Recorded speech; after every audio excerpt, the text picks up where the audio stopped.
Another paint shop project on this episode of Toy Train Tips and Tricks.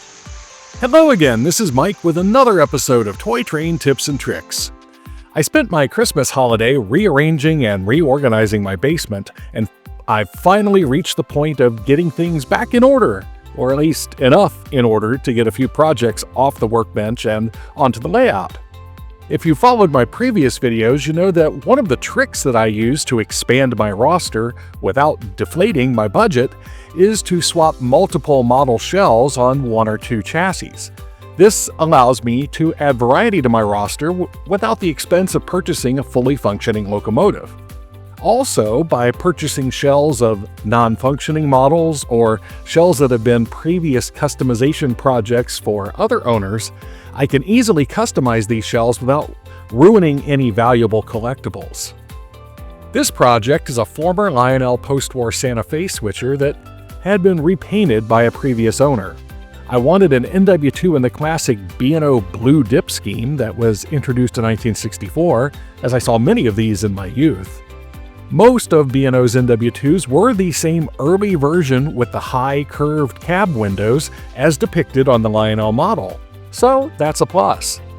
Getting decals for the switcher was not a problem, as I found this set of Microscale O scale O C&O diesel decals on eBay for about $15 with shipping, so I was ready to go, or so I thought.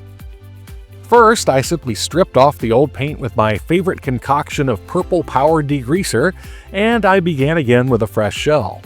Purple degreaser works well on post-war models, but different paints require different strippers. I've also used isopropyl alcohol or even spray oven cleaner to strip some models. After a quick strip and some minor sanding to remove the last remnants of the heat-stamped lettering, it was time to paint. Finding the O blue was tougher than I thought it would be. As with the Conrail engine I painted a few months ago, I had samples of several different shades of blue and tested them on a scrap piece of plastic.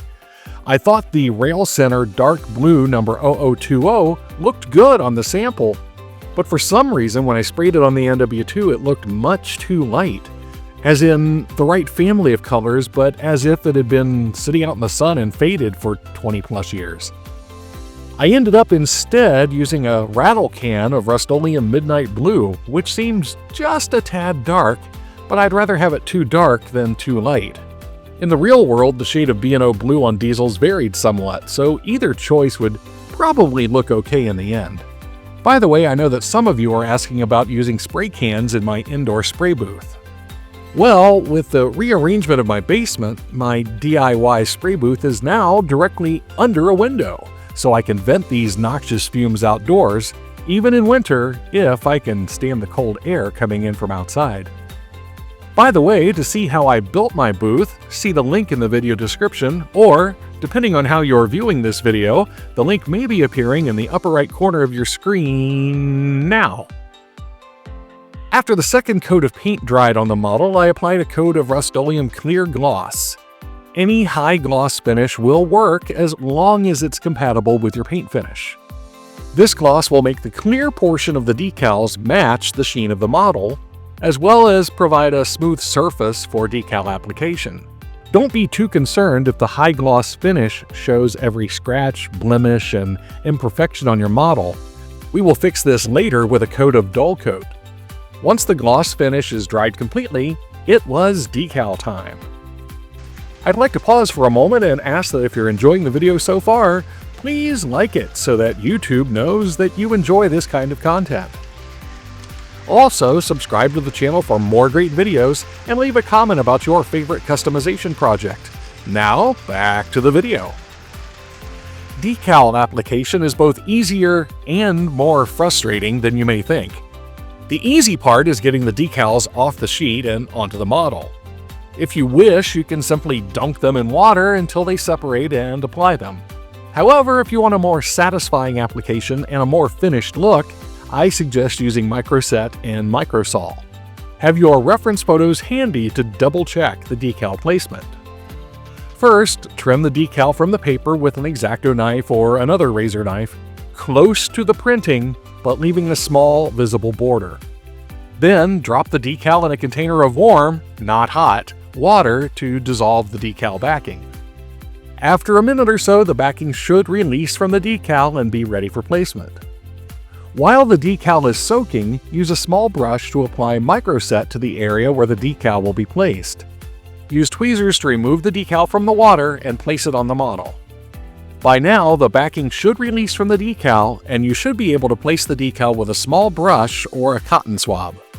Use the brush or the swab to work the decal from the center outwards in all directions to remove air bubbles and to seat the decal, and to get the decal exactly where you want it to go. That's the hard part, positioning the decal without tearing it. Be patient. I find that numbers are particularly tricky, as they need to be aligned and spaced properly. If you must move the decal, and neither the brush nor the cotton swab is doing the trick, you can use tweezers or a toothpick, but be very careful not to tear the decal in the process. Once the decal is in place, use a dry cotton swab to gently remove any excess water in solution. Then use another brush to apply a coat of microset, again working from the center outward. This will further dissolve the decal backing and conform the decal to the model surface. Wait 5 minutes or so to check your results. Apply another coat of Microscale if needed. This particular Microscale decal set was an old batch, and I did have a slight problem with the decals tearing, particularly the B's. But with patience and a little bit more Microscale, I was able to repair the damage to my satisfaction. They're not perfect, but close enough. Repeat the process for each decal on the model. I placed the B&O text, the numbers, and even the Capitol Dome logo on the radiator, which, thanks to the Microscale, turned out better than I anticipated. It sunk right into that radiator grill. Once all the decals are in place, spray the model with a coat of Tester's Dull Coat. This will remove that glossy shine from the model and decals and helps the remaining decal film blend in with the model surface. Allow to dry for an hour or so. If desired, more dull coat can be applied. Finally, remove the masking from your windows. In this case, there's no windows or headlights to worry about. Later on, I'll use my tape and Elmer's glue window trick.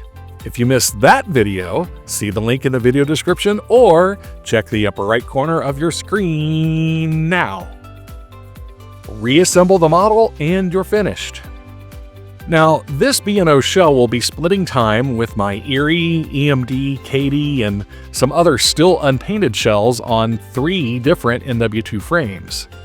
Because of this, I did not paint a yellow stripe on the diesel frame as was the B&O practice. At least not yet. I may decide to assign a single frame to this shell, in which case I will paint the frame accordingly, and I'll add some working headlights to each end. I'd like to add that this episode would not have been possible without the lifetime of photographic work performed by my late friend Jerry Hodap. Jerry documented the B&O, Chessie system, and other railroads from the 1960s through the early 1990s, and his vast collection of photos have been a priceless treasure of research materials for me and for others in the railfan community. And there it is. Don't forget to tell your friends and neighbors, keep the trains running, and we'll catch you next time on Toy Train Tips and Tricks.